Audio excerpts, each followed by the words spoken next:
Weeks ago, I went to a park with my friends and a kid tried to disturb us and he said, "Don't disturb us, we're doing nothing to you." And then the kid goes, "I'll call my brother up." And I said, "I'm not scared of your brother.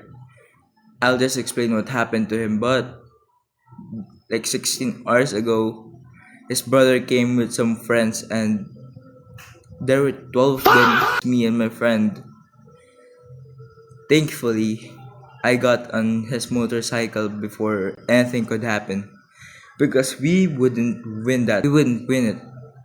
It was a 2B versus 12. I just don't know why he got to that conclusion that he'll jump me for doing nothing, honestly.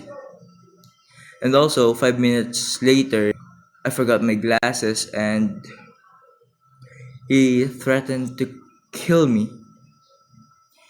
He said, "I'll slice you up like a pig." I just don't know how he got to that conclusion that he'll try to kill me over nothing. Also, 14.